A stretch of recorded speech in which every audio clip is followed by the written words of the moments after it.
संतोषी माता व्रत कथा। अगर आप शुक्रवार का व्रत करते हैं तो शुक्रवार की व्रत कथा अवश्य सुननी चाहिए। ऐसा करने से माता की पूजा अर्चना संपूर्ण होती है। इस वीडियो में हम आपको संतोषी माता की पूरी कहानी सुनाने जा रहे हैं। एक गांव में एक बुढ़िया रहती थी जिसके 7 बेटे थे। 6 बेटे कमाने वाले थे और एक बेटा निकम्मा था। बुढ़िया माँ 6 पुत्रों का झूठा 7वें पुत्र को देती। 7वां पुत्र एक दिन अपनी पत्नी से बोला, देखो मेरी माता का मुझ पर कितना प्रेम है। वह बोली, क्यों नहीं, सबका झूठा बचा हुआ तुमको खिलाती है। वह बोला, जब तक आंखों से न देख लूं मान नहीं सकता। पत्नी ने हंसकर कहा, देख लोगे तब तो मानोगे। कुछ दिन बाद एक बड़ा त्योहार आया। घर में 7 प्रकार के भोजन और चूरमा के लड्डू बने। वह पत्नी की बात को जांचने के लिए सिरदर्द का बहाना बनाकर पतला कपड़ा सिर पर ओढ़कर रसोई में जाकर सो गया और कपड़े में से सब देखता रहा। 6 भाई भोजन करने आए। उसने देखा माँ ने उनके लिए सुंदर सुंदर आसन बिछाए, 7 प्रकार की रसोई परोसी और आग्रह करके उन्हें भोजन कराती रही। वह देखता रहा। 6 भाई भोजन कर उठ गए। तब माँ ने उसकी 6 थालियों में से लड्डुओं के टुकड़ों को उठाया और एक लड्डू बनाया। जूठन साफ कर माँ ने उसे पुकारा, उठ बेटा उठ, तेरे भाइयों ने भोजन कर लिया, तू भी उठकर भोजन कर ले। उसने कहा, माँ मुझे भोजन नहीं करना, मैं परदेश जा रहा हूँ। माता ने कहा, कल जाना हो तो आज ही जा। वह बोला, हाँ हाँ जा रहा हूँ। यह कहकर वह घर से निकल गया।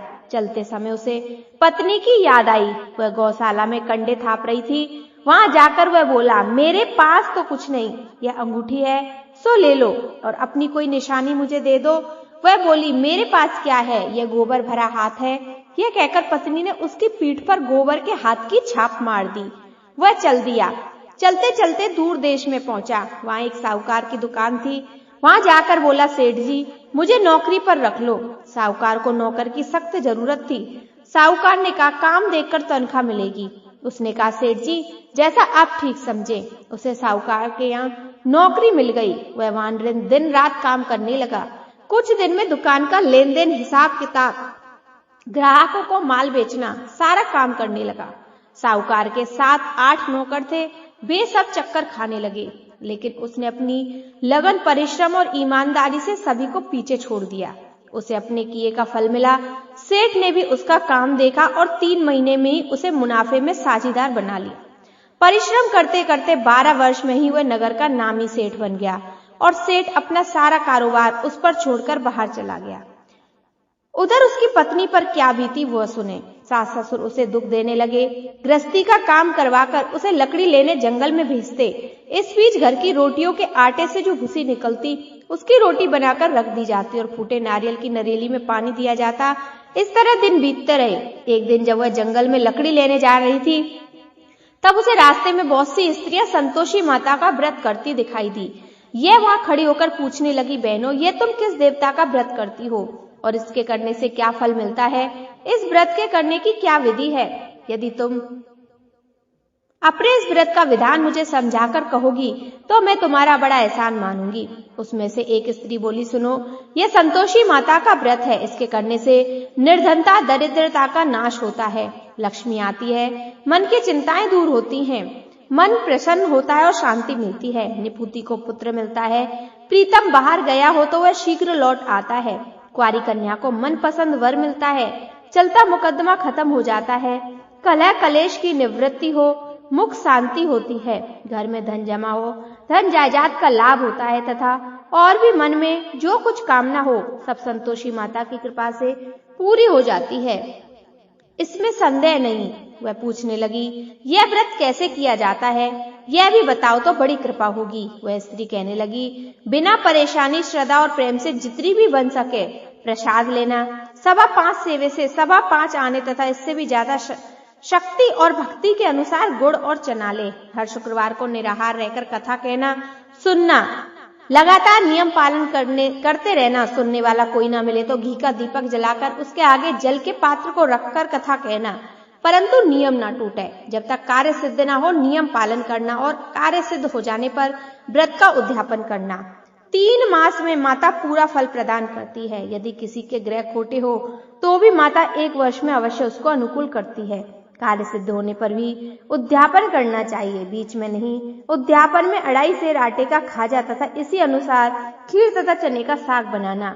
8 बच्चों को भोजन कराना। जहां तक मिले देवर जेठ भाई बंधु कुटुंब के लड़के लेना, ना मिले तो रिश्तेदारों और पड़ोसियों के लड़के बुलाना, उन्हें भोजन करा, यथाशक्ति दक्षिणा दे। माता का नियम पूरा करना। ध्यान रखना उस दिन घर में कोई खटाई ना खाए। यह सुनकर वह वहां से चल दी। रास्ते में लकड़ी के बोझ को बेच दिया और उन पैसों से गुड़ चना ले माता के व्रत की तैयारी कर आगे चली। रास्ते में संतोषी माता के मंदिर में जा विनती करने लगी, हे माँ, मैं व्रत के नियम नहीं जानती। माँ, मैं दीन हूँ, मैं निपट मूर्ख हूँ, व्रत के नियम कुछ जानती नहीं। मैं बहुत दुखी हूँ, हे माता, मेरा दुख दूर कर, मैं तेरी शरण में हूँ। माता को दया आई। एक शुक्रवार बीता कि दूसरे शुक्रवार को ही उसका पति का पत्र आया और तीसरे शुक्रवार को उसका भेजा हुआ पैसा आ गया।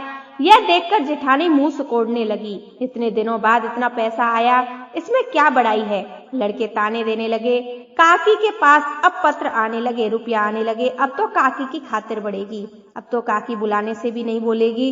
बेचारी सरलता से कहती, भैया पत्र आए रुपया आए तो हम सबके लिए अच्छा है। ऐसा कहकर आंखों में आंसू भरकर संतोषी माता के मंदिर में जा मातेश्वरी के चरणों में गिरकर रोने लगी। माँ, मैंने तुमसे पैसा नहीं मांगा, मुझे पैसे से क्या काम, मुझे तो अपने सुहाग से काम है। मैं तो अपने स्वामी के दर्शन और सेवा मांगती हूँ। तब माता ने प्रसन्न होकर कहा, जा बेटी, तेरा स्वामी जल्दी ही आएगा। ये मन में खुश होकर बाबली हो घर आकर काम करने लगी। संतोषी माँ विचार करने लगी, इस भोली पुत्री से मैंने कह तो दिया तेरा पति शीघ्र आएगा, पर आएगा कहाँ से। वह तो इसे सपने में भी याद नहीं करता। उसे इसकी याद दिलाने तो मुझे ही आना पड़ेगा। संतोषी माता ने उस बुढ़िया के बेटे को स्वप्न में समझाया, पुत्र, तेरी घरवाली कष्ट उठा रही है। वह बोला, माँ, यह तो मुझे मालूम है, परंतु क्या करूं, वहां कैसे जाऊं। परदेश की बात है, लेन देन का सारा हिसाब किताब है, कोई जाने का रास्ता नजर नहीं आता। आप ही कोई रास्ता दिखाएं, वहां कैसे जाऊं। माँ कहने लगी, सवेरे नहा धोकर संतोषी माता का नाम ले, घी का दीपक जला, दंडवत कर और दुकान पर जा बैठना। देखते ही देखते तेरा सारा लेन देन चुक जाएगा। अगले दिन सुबह जल्दी उठा। उसने अपने मित्र बंधुओं परिचितों से स्वप्न में माता द्वारा कही गई बात कह सुनाई। वे सब उसकी बात सुनकर उसकी खिल्ली उड़ाने लगे। वे कहने लगे, कहीं कभी सपने भी सच होते हैं क्या। एक बूढ़ा व्यक्ति बहुत समझदार था। वह बोला, देखो भाई, मेरी बात मानो। इस तरह सच या झूठ कहने के बदले देवता ने जैसा कहा वैसा ही करना। तेरा क्या जाता है। बूढ़े की बात मानकर नहा धोकर उसने संतोषी माता को प्रणाम किया। फिर दीपक जलाकर दुकान पर जा बैठा। शाम तक धन का ढेर लग गया। वह हैरान हुआ। मन में संतोषी माता का नाम ले प्रसन्न हो घर जाने के वास्ते गहना, कपड़ा व सामान खरीदने लगा।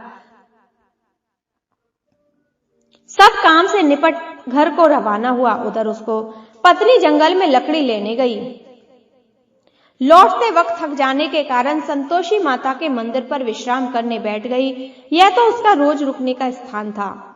धूल उड़ती देख उसने माता से पूछा, हे माता, यह धूल कैसी उड़ रही है। माँ ने कहा, हे पुत्री, तेरा पति आ रहा है। अब तू ऐसा कर, लकड़ियों के 3 बोझ बना, एक नदी के किनारे रख, दूसरा मेरे मंदिर पर और तीसरा अपने सिर पर रख। तेरे पति को लकड़ी का गट्ठा देखकर मोह पैदा होगा। वह वहां रुकेगा, नाश्ता पानी बना खाकर माँ से मिलने जाएगा। तू लकड़ी का बोझ उठा जाना और बीच चौक में गड्ढा डालकर 3 आवाजें जोर से लगाना। लो सासू जी, लकड़ियों का गट्ठा, भूसी की रोटी दो, नारियल के खोपरे में पानी दो, आज कौन मेहमान आया है। संतोषी माँ की बात सुनकर वह बहुत खुश हुई और अच्छा कह प्रसन्न हो मन से लकड़ियों के 3 बोझ बना लाई। एक नदी के तट पर, दूसरा माता के मंदिर पर रखा। इतने में ही मुसाफिर वहां आ पहुंचा। सूखी लकड़ी देख उसको इच्छा हुई कि वह यही विश्राम कर ले और भोजन बनाकर खा पी कर गाँव चले। इस प्रकार भोजन कर विश्राम कर वह अपने गाँव में आ गया। उसी समय बहू सिर पर लकड़ी का गट्ठा लिए आई। उसने गट्ठा को आंगन में डाल जोर से 3 आवाजें लगा दी। लो सासू जी, लकड़ी का गट्ठा लो, भूसी की रोटी दो, नारियल के खोपर में पानी दो, आज कौन मेहमान आया है। यह सुनकर सास ने अपने दिए हुए कष्टों को भुलाने के लिए कहा, बहू, तू ऐसा क्यों कहती है, तेरा मालिक ही तो आया है। बैठ, मीठा भात खाकर कपड़े गहने पहन। पत्नी की आवाज सुनकर उसका स्वामी बाहर आया और उसके हाथ में पहनी अंगूठी देख व्याकुल हो गया। उसने माँ से पूछा, माँ यह कौन है? माँ बोली, बेटा तेरी पत्नी है, आज 12 वर्ष हो गए जब से तू गया है, तब से सारे गांव में जानवर की तरह भटकती फिरती है, कामकाज कुछ करती नहीं, 4 समय आकर खा जाती है। अब मुझे देखकर भूसी की रोटी और नारियल के खोपड़े में पानी मांगती है। वह बोला, माँ मैंने इसे भी देखा है और तुम्हें भी, मुझे दूसरे घर की चाबी दो, मैं उसमें रहूंगा। ठीक है बेटा, जैसी तेरी मर्जी, कहकर माँ ने चाबी का गुच्छा बेटे के सामने रख दिया। उसने दूसरे घर को खोलकर सारा सामान जमाया। एक ही दिन में वहाँ राजा के महल जैसा ठाट बाट बन गया। अब क्या था, वह सुख भोगने लगी। अगला शुक्रवार उसने पति से कहा, मुझे संतोषी माता का उद्यापन करना है। पति बोला, बहुत अच्छा, खुशी से कर लो।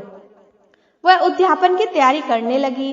जेठ के लड़कों को भोजन के लिए कहने लगी। उन्होंने मंजूर किया, परंतु पीछे से जेठानी ने अपने बच्चों को सिखलाया, देखो रे, भोजन के समय सब लोग खटाई मांगना, जिससे उसका उद्यापन पूरा ना हो।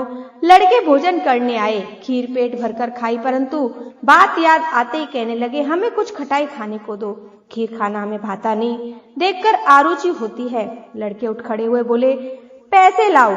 भूली बहू कुछ जानती न थी, उसने उन्हें पैसे दे दिए। लड़कों ने बाजार जाकर उन पैसों से इमली खरीदी और खाई। यह देखकर बहू पर माताजी ने कोप किया। राजा के दूत उसके पति को पकड़कर ले गए। वह सब मालूम हो जाएगा जब जेल की रोटी खाएगा। बहू से ये वचन सहन नहीं हुए। वह संतोषी माता के मंदिर गई और कहने लगी, माता तुमने ये क्या किया? हंसाकर क्यों रुलाने लगी? माता बोली, पुत्री तूने मेरा व्रत भंग किया, इतनी जल्दी सब बातें भुला दी। वह बोली, माता भूली तो नहीं हूँ, ना कुछ अपराध किया, मुझे तो लड़कों ने भूल में डाल दिया, मुझे क्षमा करो माँ। माँ बोली, ऐसी भूल भी कहीं होती है? वह बोली, अब कोई भूल नहीं होगी। अब बताओ मेरे पति कैसे आएंगे? माँ बोली, पुत्री जा, तेरा पति तुझे रास्ते में ही आता मिलेगा। वह मंदिर में निकलकर बाहर आई तो रास्ते में उसे अपना पति आता हुआ मिला। उसने पूछा, कहाँ गए थे? वह बोला, इतना धन जो कमाया है उसका कर राजा ने मांगा था, वह भरने गया था। वह प्रसन्न होकर बोली, भला हुआ, अब घर चलो। फिर अगला शुक्रवार आया। वह बोली, मुझे माता का उद्यापन करना है। पति ने कहा, ठीक है करो। वह फिर जेठ के लड़कों से भोजन को कहने गई। जेठानी ने लड़कों को सिखा दिया, तुम पहले की तरह खटाई मांगना। लड़के भोजन करने बैठे, लेकिन भोजन करने से पहले ही, हमें खीर नहीं भाती, जी बिगड़ता है, कुछ खटाई खाने को दो। वह बोली, खटाई खाने को नहीं मिलेगी, खाना हो तो खाओ। उनके उठकर चले जाने पर उसने ब्राह्मण के लड़कों को बुलाकर भोजन करवाया, दक्षिणा दी और दक्षिणा की जगह एक एक फल दिया। इससे संतोषी माता प्रसन्न हो गई।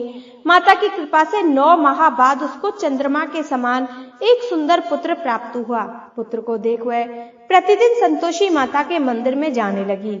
माँ ने सोचा, यह रोज आती है, आज क्यों ना मैं ही इसके घर चलूं, इसका आसरा देखूं तो सही। यह विचार कर माता ने भयानक रूप बनाया। गुड़ और चने से सना मुख, ऊपर से मुंड के समान होठ, उस पर मक्खियां भिनभिना रही थी। दहलीज में पैर रखते ही उसकी सास चिल्लाई, देखो रे, कोई चुड़ैल डाकनी चली आ रही है, लड़को इसे भगाओ, नहीं तो सबको खा जाएगी। बहू रोशनदान से देख रही थी, बड़ी प्रसन्न हो उठी, आज मेरी माता मेरे घर आई है। यह कहकर दूध पीते बच्चों को गोद से उतार दिया। इस पर उसको सास क्रोध से भरकर बोली, अरे राण, इसे देखकर कैसी उतावली हुई है, जो बच्चे को पटक दिया। इतने में माँ के प्रताप से जहाँ देखो वहाँ लड़के ही लड़के नजर आने लगे। यह बोली, माँ जी, मैं जिनका व्रत करती हूँ यह वही संतोषी माता है। इतना कह उसने झट से घर के सारे किवाड़ खोल दिए। सबने माता के चरण पकड़ लिए और विनती कर कहने लगे, हे माता, हम मूर्ख हैं, अज्ञानी हैं, तुम्हारे व्रत की विधि हम नहीं जानते, तुम्हारा व्रत भंग कर हमने बड़ा अपराध किया। हे माता, आप हमारे अपराधों को क्षमा करें। इस प्रकार बार बार कहने पर संतोषी माता प्रसन्न हुई। इसके बाद उसकी सास कहने लगी, हे संतोषी माता, आपने बहू को जैसा फल दिया वैसा सबको देना। जो ये कथा सुने या पढ़े उसका मनोरथ पूर्ण करना। बोलो संतोषी माता की जय।